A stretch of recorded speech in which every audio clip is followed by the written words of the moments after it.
우리는 자 코시 수열 AN과 ANK 그죠 수열의 항의 차가 2분의 입실론이다 라고 이렇게 쓸 수 있죠. 코시 수열 AN이 코시 수열이기 때문에 적당한 자연수 N 이상의 그 두 수열의 간의 간격을 이렇게 좁힐 수 있다 라는 겁니다. 자 그거를 바로 우리가 니은이라고 처리를 하면 자 이제 자 라지 N을 맥스 N1, N2라 두자. 자, 라 두자라고 해보겠습니다. 자, N1, N2 중에서 큰 수를 우리가 라지 N으로 잡으면 자, N보다 큰 NK와 N에 대하여 우리가 지금 뭘 구하고 있죠? AN이 수렴한다. AN이 즉 알파에 수렴한다라는 것을 보이고 싶은 게 되겠죠. 그래서 AN-알파가 입실론보다 작다라는 것을 이제 보일 것입니다. 자, 얘는 작거나 같다. AN-ANK 그리고 ANK-알파 이렇게 둘 수가 있죠. 삼각부등식에 의해서 중간에 하나 넣고 작거나 같다 부등식을 쓸 수가 있습니다. 자, 그러면은 기읍과 니은에 의해서 얘도 2분의 입실론보다 작고 그리고 얘도 2분의 입실론보다 작기 때문에 자 입실론보다 작다라고 쓸 수가 있죠. 자 그럼 이 말이 뭐라고요? 자, 리미트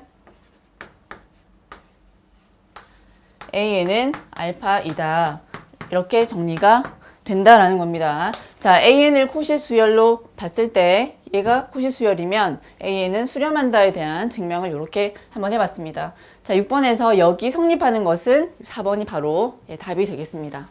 자 이제 7번 문제를 한번 살펴보겠습니다. 자 문제를 읽어보면 아래와 같이 정의된 수열 xn은 유계인 증가 수열임을 보이고 유계이면서 증가 수열임을 보여서 요 극한의 값을 한번 구해보라 라고 이야기했습니다.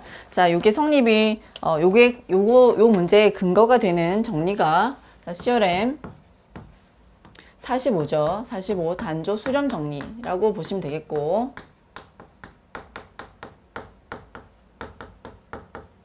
자, 단조 수렴 정리는, 자, xn이 단조 증가 수열이면서 위로 유계이면 요 xn은 수렴한다라는 거죠. 자, 요 xn이 단조 증가이면서 유계가 동시에 만족되면 요 xn은 수렴한다. 자, 리미트 n이 무한대로 갈 적에 xn이 존재하고 이 xn의 값은 뭐라고요? 극한이다. 이 수열의 상한이다라는 겁니다. 이 수열의 상한이다 라는 정리가 바로 단조 수렴 정리였습니다. 자 그러면은 우리는 이 문제를 풀기 위해서 자, 두 가지를 보여야 됩니다. 수열 xn이 유계임을 보이고 그 다음에 증가 수열임을 보여야 되겠다라는 거죠. 첫 번째 1번 자 유계임을 보이자.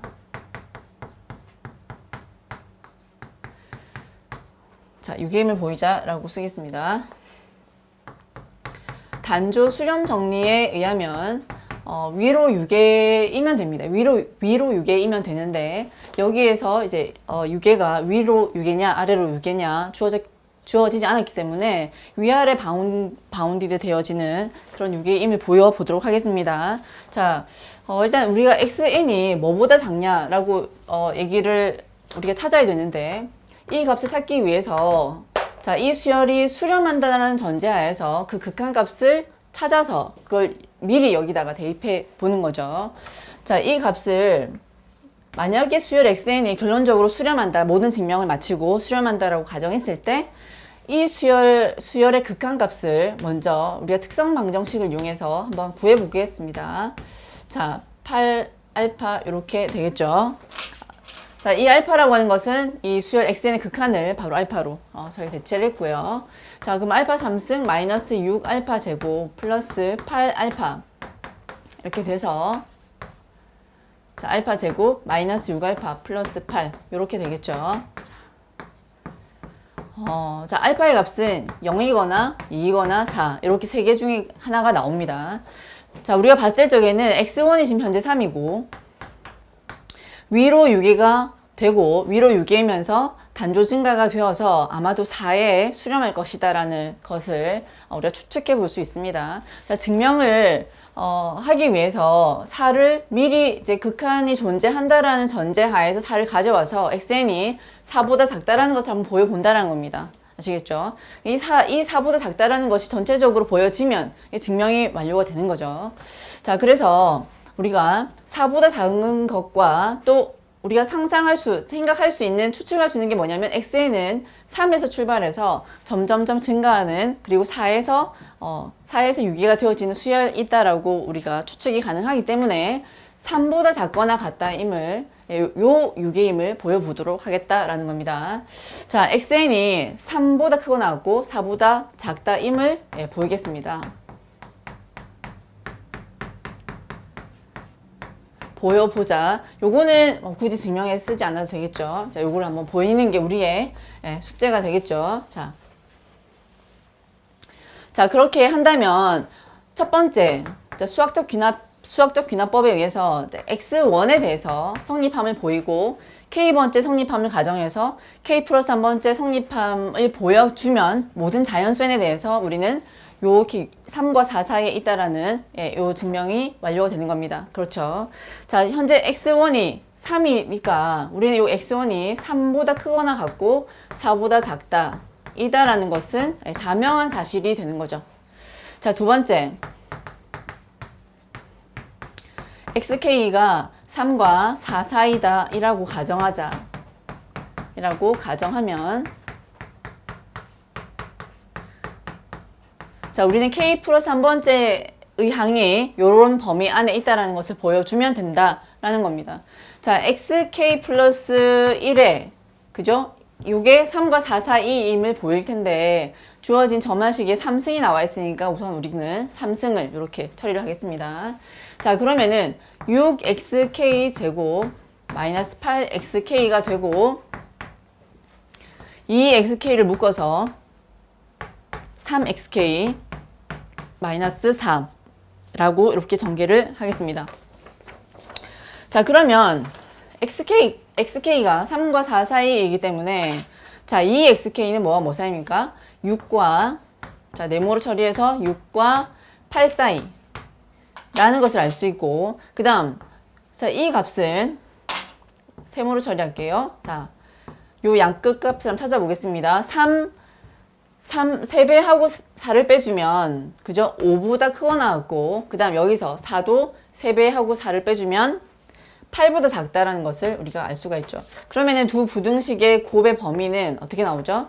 자, 30과 64 사이임을 알 수가 있겠죠. 자, 그것을 정리를 보겠습니다. k 플러스 1에, 자, 이런 범위이기 때문에 우리가 xk 플러스 1에 3승이 30과 그 다음에 64보다 작다라는 사실까지 왔습니다. 자, 여기서 세제곱근을 다 해주면 xk 플러스 1이다 라고 하는 것은 세제곱근 64, 그 다음에 세제곱근 30, 요 범위 안에 있게 되죠. 자, 오른쪽은 4가 나오게 되고 왼쪽에 있는 값은 우리가, 자, 어떻게 볼 수 있냐면 우리가 결론이 3보다 커야 되니까 세제곱근 30이라고 하는 것은 세제곱근 27보다 큰 수가 되는 거 맞죠? 그래서 요 xnk라고 하는 것은 3보다 크거나 같고 4보다 작다, 이렇게 성립이 된다라는 겁니다. 자, 조금 정리해서 쓰면요, 세제곱근, 자, 결국 3이죠. 결론적으로 3보다 크거나 같고 xk 플러스 1은 4보다 작다 이다 라는 겁니다.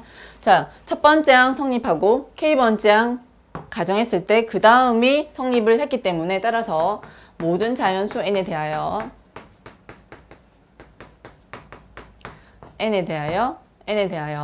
xn이라고 하는 것은 3보다 크거나 같고 4보다 작다 이다 가 성립해서 우리는 첫 번째 유계임을 이렇게 보일 수가 있었습니다. 자, 두 번째는 단조 증가임을 보여보겠습니다. 자, 두 번째 단조 증가임을 보이자. 자, 선생님 자리가 없어서 일단은 이거 지우고 2번을 두 번째를 볼게요. 자, 두 번째. 단조 증가임을 보이자. 자, 그러면 우리는 여기서 무엇을 보여야 하냐면 xk보다 xk 플러스 1이 크다.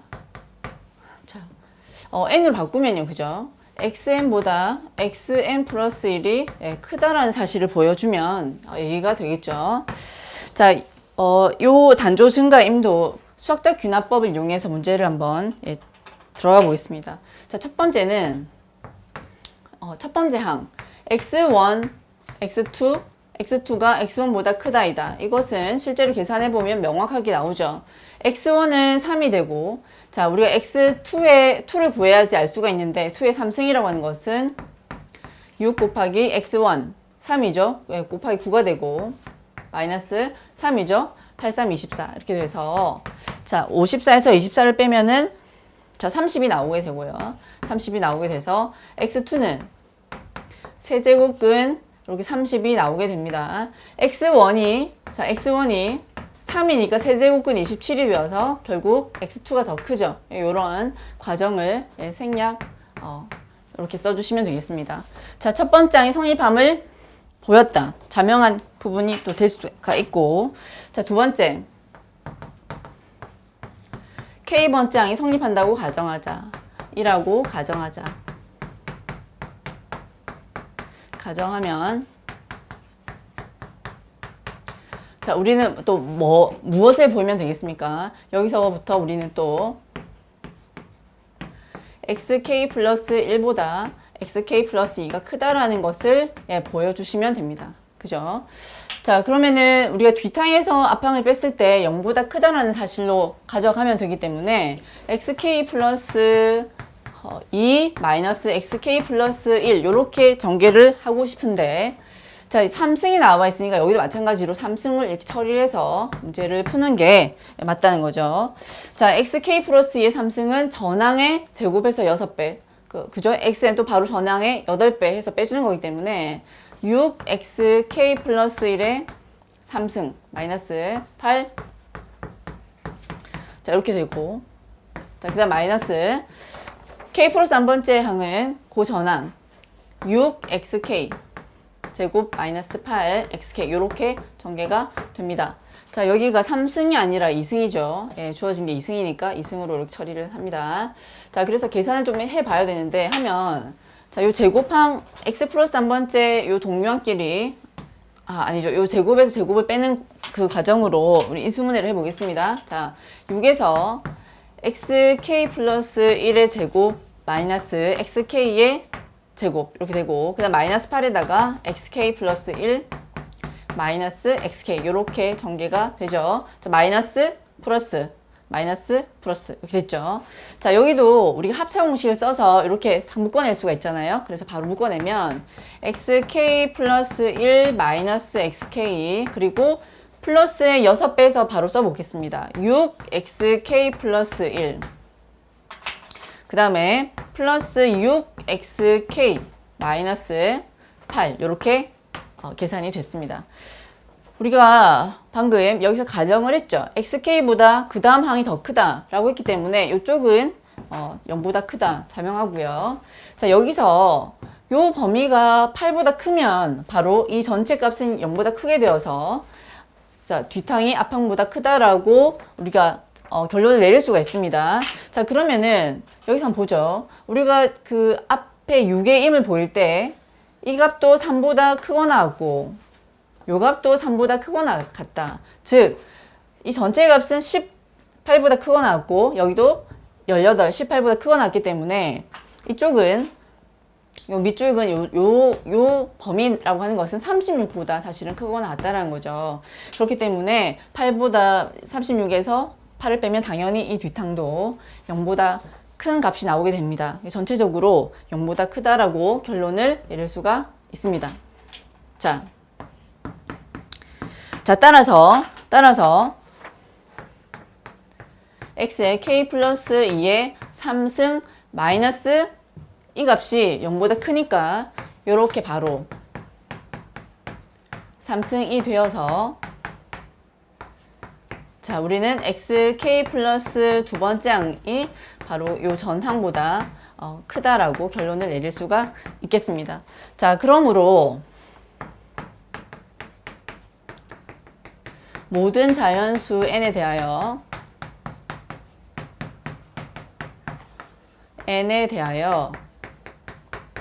이 수열은 증가. 실제로 단조 증가임이 보이자고 했지만 순 증가가 된 거죠. xn보다 xn 플러스 1이다라고 정리를 할 수가 있겠습니다. 자, 6A이면서 1번 두 번째 단조 증가임을 보였기 때문에 이 수열은 단조 수렴 정리에 의해서 이렇게 수렴한다라는 겁니다. 따라서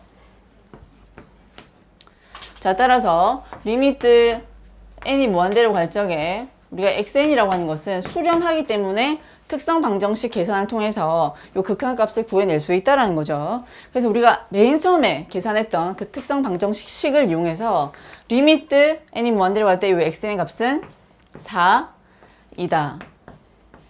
특성 방정식 그 식 전개 과정 여기다 넣어주시면 되겠습니다. 그리고 단조 수렴 정리에 의해서 이 리미트, 이 극한값이라고 하는 것은 수열의 뭐다? 그죠? 상한이다. 라는 결론까지 우리가 얻을 수 있다. 라는 겁니다. 이거는 4이다. 이렇게 쓸 수 있습니다. 자, 증명 과정이 이렇게 전체적으로 써야 되는데 그 구조는 단조 수렴 정리고 그 수렴 정리에 맞게 6A이면서 증가 수열임을 보여서 극한값을 구해낼 수 있다. 라는 겁니다. 잘 정리해 주시기 바랍니다. 자, 8번 문제 살펴보도록 하겠습니다. 자, 실수열 xn은 상수수열이 아닌 이 실수열 xn에 대해서 다음 중 옳은 것을 한번 골라봐라 이렇게 이야기를 했는데 기억부터 한번 보도록 하겠습니다. 자, 절대값 xn분의 xn 플러스 1 n번째 항과 n 플러스 1번째 항이 그 b죠. 요 b의 극한값이 3분의 1이면 수열 xn은 수렴하냐고 물었는데 우리가 이 값을 우리가 볼 때 비판정법을 기억해 내시면 아주 좋겠죠. 자, 시그마 절대값 xn. 자, 이 절대급수가 수렴하기 위한 조건 중에서 비판정법이라는 게 있었는데, 자, 리미트 n이 무한대로 갈 적에 요 xn분의 xn 플러스 1이 이 b의 두 항의 그 b가 3분의 1로 수렴하고 그 값이 1보다 작은 값으로 수렴하면 이 절대급수는 이 급수는 수렴한다라는 정리가 바로 비판정법이죠. 급수의 판정법, 수렴 발산을 판정할 수 있는 판정법이죠. 이 비판정법에 의해서 이므로 시그마 절대값 xn은 수렴한다 라고 할 수 있죠. 자, 절대급수가 수렴하면 원급수 xn, 시그마 xn도 수렴한다라는 정리가 있었습니다. 그게 CRM 149였죠. 자, CRM 149에 의해 절대급수가 수렴하면 우리가 원급수 xn은 수렴한다 라고 결론을 내릴 수가 있습니다. 수렴한다. 따라서 급수가 수렴하면 n번째 항의 극한은 리미트 n 무한대로 갈 적에 n번째 항의 극한은 0으로 가야 된다는 거죠. 따라서 자, xn의 극한은 0으로 수렴한다. 기억은 맞는 이야기가 되겠습니다. 자, 니은을 한번 보겠습니다. 집합 xn, 즉 수열 xn이 단 하나의 극한점을 가지면 이 수열 xn이 수렴하냐고 이렇게 묻고 있는데 극한점이 하나만 있다 하더라도 이 수열은 수렴하지 않는 경우가 있습니다. 자, 니은 같은 경우에 우리가 수열을 이렇게 한번 잡아보겠습니다. 이 xn 수열을 자, n분의 1로 잡게 되면 우리는 이 극한점은 0 하나라는 것을 우리가 배운 적이 있습니다.